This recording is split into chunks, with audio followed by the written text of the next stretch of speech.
So welcome everyone for our onboarding sessions. My name is Fes. I am from the facilitation squad, and today we're going through the three-stage governance process. This is the process uh, that every community member that per- that's here participating in the DAO has to propose a solution for existing problems or issues within the DAO. Getting back to what we covered on last sessions, last onboarding sessions, these governance proposals are to decide on specific DAO related issues such as the smart contracts, like the wearable smart contract, the land smart contract, um, and about the treasury and about how we allocate resources from the treasury, but also about the internal governance of the DAO. So we're going to have a quick overview on this process and why we have this process. So let's go to the next slide. And again, I talked about a three-stage governance process. And to know why we're there right now, to know where do we come from, uh, I basically want to make a quick recap on that. And it's because we came from a single poll voting to take binding decisions at the beginning of this DAO, when there weren't too many community members participating, when where there wasn't like too much PP participating. So this specific way of doing things, we saw that could promote polarization and zero sum engagement because you had one chance to present a proposal for voting, and if that didn't pass, that was all. I mean, you could resubmit that proposal, resubmit that proposal, but the outcome could be the same with not having community feedback during the process and everything. So some of the findings at that time, at that moment, were that this format didn't allow for consensus building. What I'm saying, every time that a proposal was rejected, you could resubmit it, but the outcome would probably be the same. There was a lack of adequate assessment impacts and implementation pathways. So there was just a proposal saying with the intentions of what we could do with that governance issues, but there wasn't a clear way to define how should we solve that problems and that issues. There was also a lack of restrictions, so anyone could submit anything, and there were a lot of spam proposals. It's still something that happens within our environment, but having now thresholds and having now uh, a certain amount of VP for submitting those proposals makes it difficult for community members or for new joiners to create spam proposals. So this thing about the thresholds was also important because uh, we can ensure now that important governance decisions are made by a representative majority. So that didn't happen before. It was like, again, zero Zoom engagement. Whoever had more voting power passed the proposal, and that was all. But there wasn't like uh, a defined threshold for taking those decisions, for making those decisions. And most of all, those poll votings were not binding. So we only had like the sentiment of the community about possible solutions, but there were not binding. So they became like highly dependent on the DAO committee, and that definitely undermined the efficacy and the confidence on the whole governance process. So that's where we come from, and now we want to see where are we now. And the three-stage governance process starts again with a pre-proposal poll, with a voting poll, but now we have a submission threshold of 100 VP. So there you have the first barrier to entry. for everyone that wants to create spam proposals. It's not a high barrier, but still it helps. It has a passage threshold of 500 kbp. So again, it's not like if you have the majority of VP in favor of the proposal is going to pass. The fact is that you now need at least 500 kbp to get it passed. And the voting period lasts for 5 days. So pre-proposal polls are basically to introduce governance issues and to gauge community sentiment on those issues. So you have a problem, you identify, let's say you identify a problem and you want to build to build with through collective decision making. You want to build a policy to address that issue. So you create a pre-proposal poll, and polls do not need to be composed in any specific form. They can just be like a straightforward question, or they can have the format of a draft or a policy. So how to create a pre-proposal poll? On the top right corner of the governance platform, you have the button that says submit a proposal, and like you will jump into this menu where you can select the different types of proposal, and there you select within the governance process the pre-proposal poll, and there it says ask community members for their opinion on a issue or topic. Once you click on that, you will find like a simple form with some fields to complete. The first is the question, obviously, the title of the proposal, and then the description. Once you fill that two fields, you will have the different options for the poll, like the different pathways or the different solutions that you think the community could decide to adopt to address that issue. So there you can like add different options, and um, people will vote on those options, and that will help to decide the next in terms of next steps, or what the author or the authors could do if this passes to the next stage. Hey Sajadi, how are you? Can you hear me? We were just like going through the three-stage governance process. We just like visited the pre-proposal poll stage. So let me know. Yeah, no problem. We were just talking about what is a pre-proposal poll and what can we do with that proposal polls, and they're basically to introduce. They're the first stage of a three-stage governance process to introduce governance issues and to gauge community sentiment on those specific solutions that a community member is proposing. So once you submit the proposal, and if it passes, if you have the 500 kbp, and if you like surpass the 500 kbp, and then the proposal has more BP in favor, you can promote it to a draft proposal. And a draft proposal now needs a submission threshold of 1 kbp. The passage threshold now increases to 1 million BP, and the voting period lasts for 1 week. So at this point, you have the past pre-proposal poll with community feedback, with community sentiment already gauged in the previous stage, and now you have to start giving shape to the actual policy that you want to build.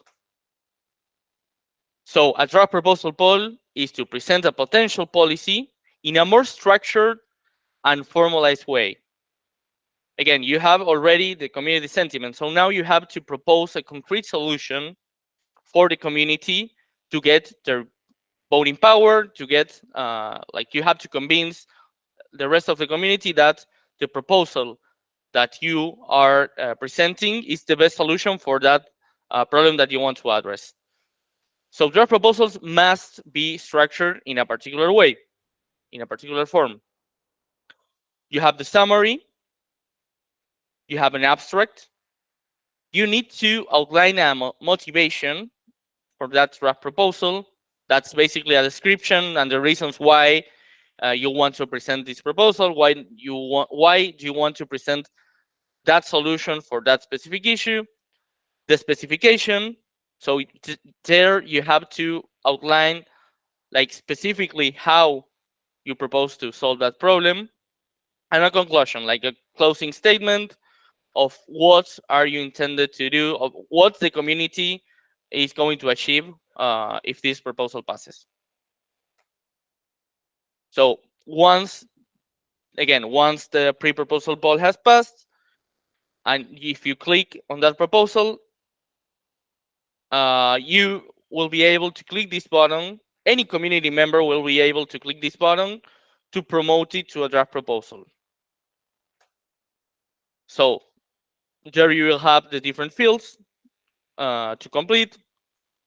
The first is the linked poll, which automatically will be filled. The title, you can change there the title of the proposal. You can still leave the one that you already put in the proposal poll, but if you want to change it, there's a way. The summary, the abstract that we mentioned, the motivation, a really important thing here, the specification, more important than the motivation, because there you have not only the description of the problem, but also the description of the solution and the conclusion, that like closing statement that you want to make. You can also add co-authors to this proposal by adding their addresses. And again, you will have a 1 week period for that proposal to get passed. And during that period, you will be receiving community feedback to like give some final tweaks, some minor adjustments to the draft proposal in order to promote it to a binding governance proposal.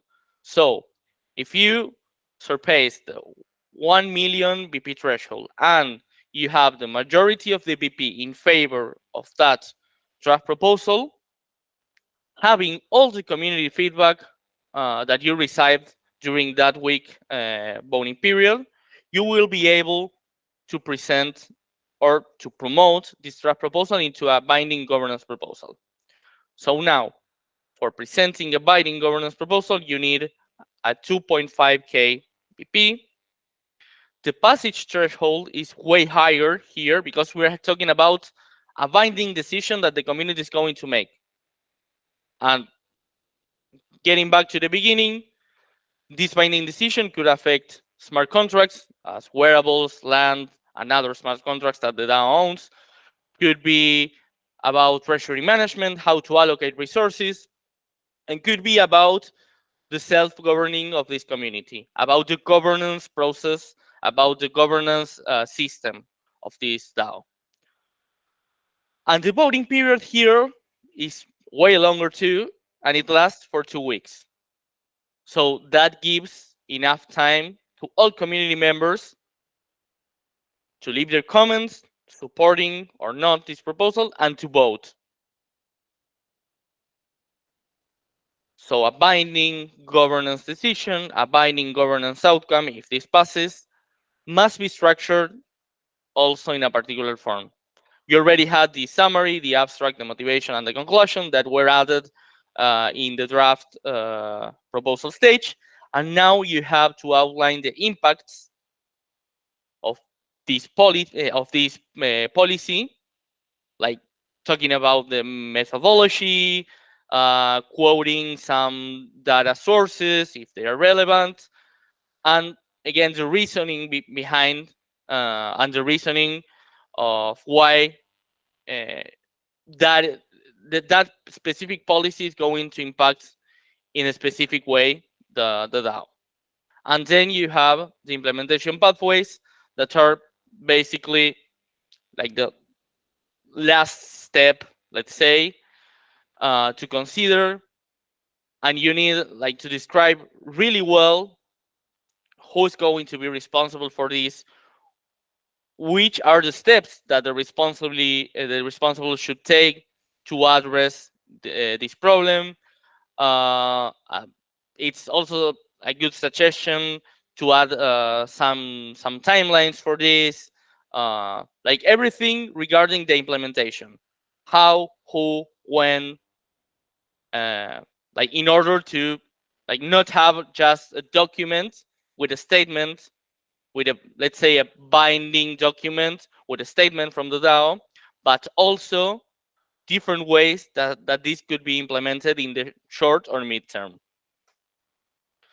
So once you have the draft proposal passed, you can escalate it to a binding governance proposal. And we already visited all the other fields that you should complete, but here we have again the impact one, like with the methods, data sources, the reasonings, the different scenarios, uh, different assessments about those scenarios, and the implementation pathways. Again, a section where you want to communicate how this should be implemented, who will implement it, how will implement it, and everything around the like the concrete outcome. So just to summarize everything that we discussed here and during this meeting, we have the issue of a pre-proposal poll with a 500k BP threshold. If that's surpassed and the majority of the BP is in favor of that proposal, you can promote it to other proposal. The same with the 1 million BP and the majority of voting power in favor. And then if the binding proposal is approved with, again, surpassing the 6 million BP threshold and with majority of BP in favor, the DAO committee will enact that proposal and it will be implemented by whoever is responsible for that implementation. So that was pretty much all about the three-stage governance process. It was a quick overview. It's not an easy process for new joiners, but it's also the best way that we found to build policy, to get community feedback, to get community inputs, and for it, like looking towards collective decision making. Because again, like just one poll, one voting to decide on an important governance issue or for treasury management or resources allocation or the smart contracts wasn't enough and wasn't leading the DAO to a good place. So that's what we have. That's what we had back then, and this is what we have now. And the thresholds and everything could be reviewed in the future, but there's like a great consensus within the community that what we have now, this process is the best that we can manage right now. So that's pretty much all. I want to thank everyone for joining. I don't know Sajadi. I don't know how to pronounce it. If you want to, if you're new in this community, if you want to share some comments, some thoughts about this specifically, or just to introduce yourself. If not, that's okay. But let me know.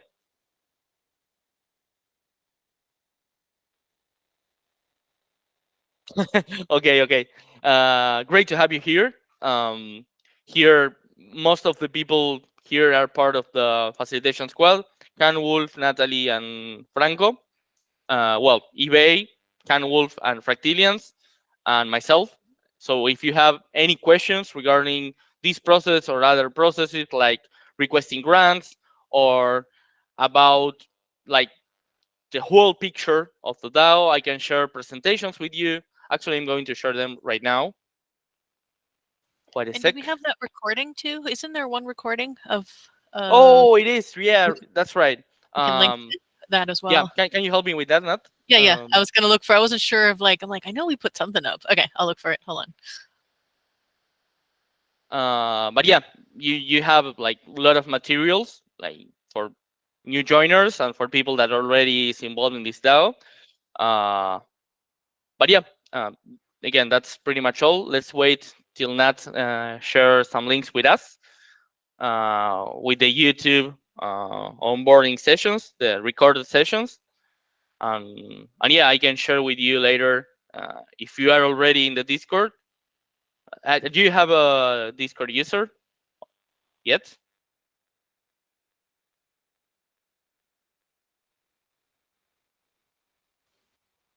I just pasted we have two videos up there so far, the playlist for onboarding. Okay, And great. then also, if you're interested in any of the Decentraland Foundation side, we have a bunch of like intro to Decentraland videos created by one of our grantees that are great too. Let me grab that for you too. Those are the ones that Sinful did, their introductions to the actual Decentraland, which are really great. Let me grab that playlist real quick for you. It's called Learning Decentraland series. let me grab it. Could you sorry, could you eBay and Canwolf reach out to Satadi and like share some links, the link tree and everything that we can. Great, great, great. Sorry, not Oh interrupting no, you. no worries. I'm just rambling. I'm just looking for I copied the wrong thing. I wanted to get the playlist here for learning all about Decentraland. This is also a really great series here.